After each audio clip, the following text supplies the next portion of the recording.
Hi guys, welcome to my channel. कल अपन ने समष्टि वृद्धि पढ़ा था। आज का हमारा टॉपिक है समष्टि पारस्परिक क्रियाएं। ठीक है। क्या आप पृथ्वी पर किसी ऐसे प्राकृतिक आवास के बारे में सोच सकते हैं जहां केवल एक ही जाति का वास हो? ऐसा कोई आवास ही नहीं है और इसलिए ऐसी परिस्थिति अकल्पित है। स्पेशली इस टॉपिक जो है ये समष्टि पारस्परिक क्रियाएं, इसमें सबसे इम्पॉर्टेंट टॉपिक में ये टेबल ही है। इससे हर साल नीट में डेफिनेटली क्वेश्चन आता ही आता है और बच्चे कई बार कंफ्यूज हो जाते हैं और बहुत इजीली वे में क्वेश्चन है। ठीक है।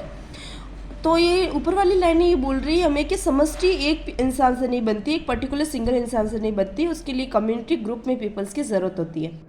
किसी भी जाति के लिए न्यूनतम आवश्यकता एक और जाति की होती है जिसका वह भोजन के रूप में उपयोग में ले सके। पादप जाति भी जो अपना आहार स्वयं बनाती है अकेला जीवित नहीं रह सकती। उसे मृदा के कार्बनिक पदार्थों को तोड़ने और अकार्बनिक पोषक पदार्थों को अवशोषण के लिए लौटने के लिए मृदा के सूक्ष्म जीवों की जरूरत पड़ती है। ये बोल रहा है कि जो पेड़ पौधे होते हैं ना, उन्हें भी सूक्ष्म जीवों की जरूरत पड़ती है। ठीक है ना। कोई अकेला सिंगल पर्टिकुलर इंसान इस एक पर्टिकुलर एरिया में नहीं रह सकता अकेला। इसके अलावा बिना प्राणी एजेंट के पादप परागण की व्यवस्था कैसे करेगा? ये स्पष्ट है कि प्रकृति में प्राणी पादप और सूक्ष्मजीव न तो पृथक रह सकते और न ही रहते हैं, बल्कि जैव समुदाय बनाने के लिए विभिन्न तरीकों से परस्पर क्रिया करते हैं। न्यूनतम समुदाय में भी उनके पारस्परिक क्रियाशील अनुबंध होती है, हालांकि सभी बंधताओं आसानी से दिखाई नहीं देती। अंतरजातीय पारस्परिक क्रिया, अंतरजातीय मतलब दो अलग अलग जातियों के बीच में क्रिया है। ठीक है। कि समष्टि की पारस्परिक क्रिया से उत्पन्न होती हैं। वे क्रिया एक ही जाति और दोनों जातियों के लिए हितकारी, हानिकारक या उदासीन हो सकती है। मतलब दो स्पेसिफिक जो जाति के लोग हैं, कास्ट के लोग हैं, उनमें जो इंटरेक्शन होता है वो हानिकारक भी हो सकता है। कुछ या तो दोनों में से एक जाति को प्रभाव होगा, इफेक्ट होगी वो।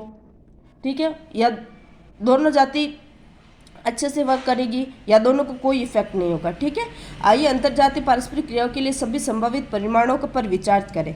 एक दूसरे से पारस्परिक क्रिया में सहपकारिता में दोनों जातियों को लाभ होता है, स्पर्धा में दोनों को हानि होती है। परजीविता और परभक्षण दोनों में केवल एक जाति को लाभ होता है और एक को हानि होती है। ठीक है। उसके बाद में ऐसी पारस्परिक क्रिया जिसमें एक जाति को लाभ होता है, दूसरी को न लाभ होता है न हानि होता है, उसे सहभोजिता बोलते हैं। ठीक है।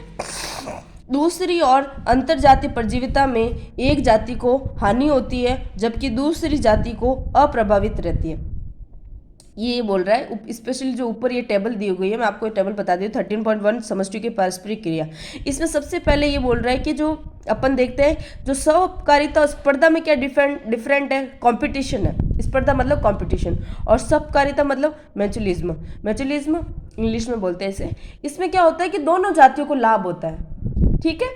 इसका सबसे इंपॉर्टेंट एग्जाम है, अपना आगे इसको डिस्क्राइब से पढ़ेंगे। सहकारिता के एग्जाम्पल्स अपने को आगे दिए गए हैं। ठीक है। उसके बाद में स्पर्धा में दोनों को हानि होती है क्योंकि कंपटीशन में दोनों जाति को बराबर वैसे इफेक्ट होता है। ठीक है। परभक्षण में एक को लाभ होता है, एक को हानि होती है। परजीविता में भी एक को लाभ होता है, एक को हानि होती है। और कॉमेंसलिज्म, सहभोजिता और एमेंसलिज्म अंतरजातीय परजीविता में एक को सहभोजिता में एक को लाभ होता है, एक को कोई प्रभाव नहीं होता। और एमेंसलिज्म में एक को हानि होती है, एक को कोई फर्क नहीं। ये टेबल बहुत ज़्यादा इंपॉर्टेंट है, आप अच्छे से इसको लर्न कर लेना। इसमें सबसे देखो सहकारिता और स्पर्धा तो इजी है। सहकारिता में दोनों को लाभ होता है, स्पर्धा में दोनों को हानि होती है। परभक्षण और परजीविता दोनों सेम है, एक को हानि होती है, एक को लाभ होती है। सहभोजिता और एमेंसलिज्म में थोड़ा याद रखने की जरूरत है। उसमें सबसे पहले अपन आज परभक्षण देखेंगे। परभक्षण में क्या होता है, एक को लाभ होता है और एक को हानि होती है। ठीक है। परभक्षण में एक को लाभ होता है, एक को हानि होती है। यदि किसी समुदाय में पादप को खाने के लिए प्राणी ही ना हो तो स्वपोषी जीवों द्वारा स्थिर की गई उस सारी ऊर्जा को क्या होगा? परभक्षण को आप प्रकृति का ऐसा तरीका सोच सकते हैं जिसमें पादपों द्वारा स्थिर की गई ऊर्जा उच्च स्तर पोषी स्तरों को स्थानांतरित होती है। जब हम परभक्षी और शिकार के बारे में सोचते हैं तो शायद बाघ और हिरण का उदाहरण सहज ही हमारे दिमाग में आता है। ठीक है। ये बोल रहा है कि परभक्षण मतलब एक जाति दूसरे जाति को भक्षित करती है, मतलब उसको नष्ट करती है। ठीक है। लेकिन बीज को खाने वाली गौरैया भी परभक्षी से कम नहीं। ये लाइन भी बहुत इंपॉर्टेंट है, कभी कभी आ जाती कि गौरैया किस, मतलब बीज को खाने वाली गौरैया क्या है, परभक्षी है, परजीविता है, सबकारिता है, ऐसे 4 ऑप्शन दे देंगे। आपको याद रखना है कि जो गौरैया होती है वो परभक्षण का काम करती है, ठीक है। मतलब बीज को खाती है, मतलब उसका बीज को नष्ट तो कर रही है वो। हालांकि पौधों को खाने वाले प्राणियों को शाकाहारी के रूप में अलग श्रेणी में रखा जाता है, लेकिन सामान्य पारिस्थितिक संदर्भ में वे भी परभक्षी से ज्यादा भिन्न नहीं है। मतलब ये बोल रहा है कि अपन जब गौरैया की बात करते हैं तो जो पेड़ पौधों को खाने वाले, जैसे कि गौरैया तो शाकाहारी है, पेड़ पौधों को खा रही है, तो उसे अलग श्रेणी में रखा जाता है, लेकिन उनको इस श्रेणी में भी रखा गया है क्योंकि वो भी परभक्षण कर रही है, किसका, बीज का, ठीक है। पोषी स्तर तक ऊर्जा स्थानांतरण के लिए कंड्यूट के रूप में कार्य करती है। ये भी इंपॉर्टेंट लाइन है, आप इसको भी अंडरलाइन करिए। पहले गौरैया वाले लाइन को अंडरलाइन कीजिए, उसके बाद में पोषी स्तर तक ऊर्जा स्थानांतरण के लिए कंड्यूट के रूप में कार्य करते हैं। कौन, परभक्षी, ठीक है। परभक्षी एक दूसरी महत्वपूर्ण भूमिका भी निभाते हैं। कौन सी भूमिका निभाते हैं, कंड्यूट के रूप में कार्य करते हैं। ये भी बहुत इंपॉर्टेंट लाइन है, दोनों लाइनों को अंडरलाइन कर लीजिए। वे शिकार समष्टि को नियंत्रण करते हैं, मतलब ये भी इंपॉर्टेंट लाइन है, ये पूरा पैराग्राफ इंपॉर्टेंट है, मैं जो बोल रही हूँ उसको की पॉइंट्स में बना के लिख दिया, ठीक है। कंड्यूट के रूप में कार्य करते हैं, शिकार समष्टि को नियंत्रित करते हैं। अगर परभक्षी नहीं होते तो शिकार जातियों का समष्टि घनत्व तो बहुत ज्यादा हो जाता, पारितंत्र में अस्थिरता आ जाती। जब किसी भौगोलिक क्षेत्र में किसी विदेशी जाति को लाई जाती है तो वह आक्रामक हो जाती है और तेजी से फैलने लगती है, क्योंकि आक्रांत भूमि में इसके कोई परभक्षी नहीं होते। ये लाइन ये बोल रही है कि जब अपन किसी विदेशी जाति को लेके आए, जैसे कि पार्थेनियम ग्रास, गाजर ग्रास, वो बाहर से अपने विदेश में आ गई थी और उसने इतना ज़्यादा यहाँ पे अपना फैलाव कर दिया, अपनी इतनी सारी संख्या बढ़ा दी कि वो किसी के नियंत्रण में नहीं है। वो किसी के नियंत्रण में क्यों नहीं है, क्योंकि उसका कोई परभक्षी, प्राकृतिक उसका परभक्षी यहाँ पे उपस्थित नहीं है। अगर वो होता तो वो पार्थेनियम गाजर घास की संख्या को इतना नहीं बढ़ने देता। इसलिए ये ऊपर वाली लाइन बोल रही है कि परभक्षी होते हैं जो शिकार समष्टि को नियंत्रित करते हैं, ठीक है। आफ्टर देन 1920 के आरंभ में ऑस्ट्रेलिया में लाई गई नागफनी ने लाखों हेक्टेयर क्षेत्र में तेजी से फैलकर तबाही मचा दी। नागफनी ने तेजी से तबाही क्यों मचाई, क्योंकि उसका प्राकृतिक परभक्षी उपस्थित नहीं था, ठीक है। अंत में नागफनी खाने वाले परभक्षी को उसके प्राकृतिक आवास ऑस्ट्रेलिया लाए जाने के बाद ही, मतलब उस परभक्षी को लेके आए ऑस्ट्रेलिया से, फिर आक्रामक नागफनी को नियंत्रित किया जा सका। कृषि पीड़कनाशी के नियंत्रण में, पेस्ट कंट्रोल में अपनाए गए जैव नियंत्रण विधियां परभक्षी के समष्टि नियमन की योग्यता पर आधारित है। परभक्षी स्पर्धी शिकार जातियों के बीच स्पर्धा की तीव्रता कम करने के लिए समुदाय में जातियों की विविधता बनाए रखने में सहायक। एक इंपॉर्टेंट लाइन है कि जो परभक्षी होते हैं वो जाति की विविधता को बनाए। सबसे पहले क्या है काम है उसका परभक्षी का, ये कंड्यूट की तरह काम करता है, शिकार जाति की समष्टि को नियंत्रित करता है, एंड थर्ड इसका है कि जातियों की विविधता को बनाए रखता है, ठीक है। अमेरिकी प्रशांत तट की चट्टानी अंतरज्वारीय समुदाय में पास्टर तारमीन एक महत्वपूर्ण परभक्षी है। ये डायरेक्ट आता है बेटा कि जो पास्टर तारमीन बोल देंगे आपको, इस पास्टर तारमीन में कुछ चेंज कर देंगे, ठीक है। और ये अंतर्ज्वारी है ना, इसको भी चेंज कर देते हैं वो। ये लाइन डायरेक्ट नीट में ऐसे ही आपको प्रॉब्लम करने के लिए आपको पता होना चाहिए कि एनसीईआरटी में क्या लिखा हुआ है, ठीक है।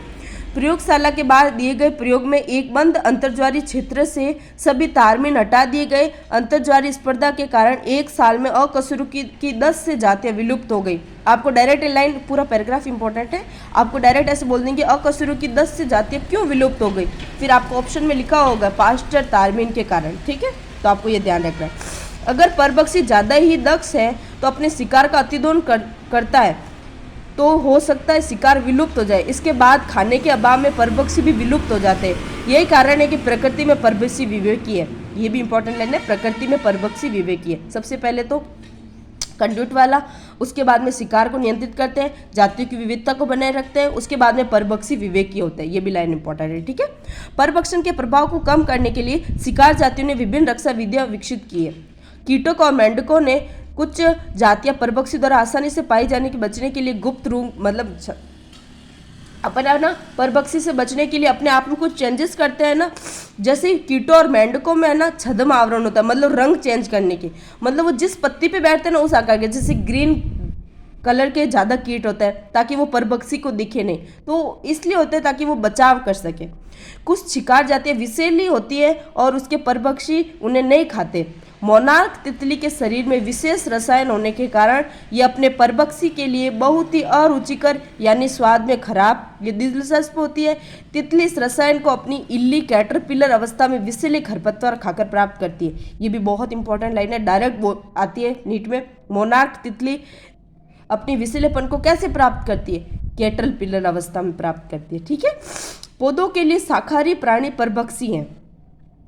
लगभग 25% कीट पादप पक्षी होते हैं। मतलब क्या होता है कि जो कीट होते हैं ना वो ज़्यादातर पादपों को ही खाते हैं, अर्थात वे पादप रस पादपों के अन्य भाग खाते हैं। पादपों के लिए समस्या विशेष रूप से गंभीर है क्योंकि वे अपने परभक्षियों से दूर नहीं रह पाते।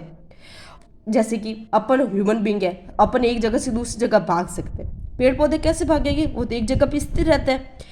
इसलिए पादपों ने शाकाहारियों से बचने के लिए आश्चर्यजनक रूप से आकारिकी और रासायनिक रक्षा विद्या विकसित कर ली है। रक्षा के लिए सबसे आकारी के साधन अकेशिया और कैक्टस। अकेशिया में क्या होता है? कांटे होते हैं, कैक्टस में कांटे होते हैं।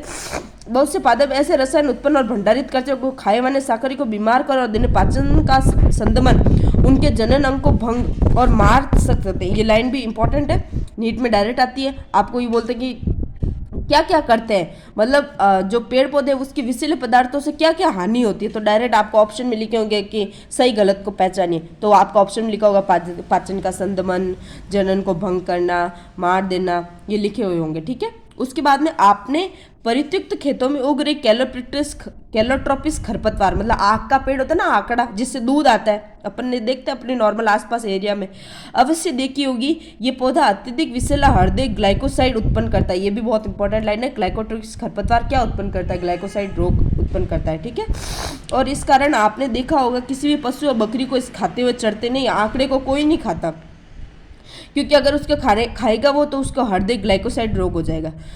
रासायनिक पदार्थों की व्यापक किस्में जिन्हें हम पौधों से व्यापारिक पैमाने, जैसे कि जो निकोटीन, कैफीन, क्वानिन, स्ट्रिकिस, अफीम होते हैं ना, ये अपनी सुरक्षा के लिए ऐसे होते हैं और हम इसका उपयोग गलत तरीकों में करते हैं। ये पादपों द्वारा उत्पन्न होते हैं, वास्तव में ये इनकी सुरक्षा विद्या है। ठीक है, thank you and like and subscribe my channel. Upon next class में स्पर्धा पढ़ेंगे। एंड आपको अगर इकोलॉजी क्वेश्चन के प्रीवियस ईयर क्वेश्चन चाहिए तो टेलीग्राम की लिंक डिस्क्रिप्शन में दी हुई है, आप वहाँ पे जाके चेक कर सकते हैं। इकोलॉजी चैप्टर के प्रीवियस ईयर्स के क्वेश्चन दिए हुए हैं वहाँ पे। Thank you very much.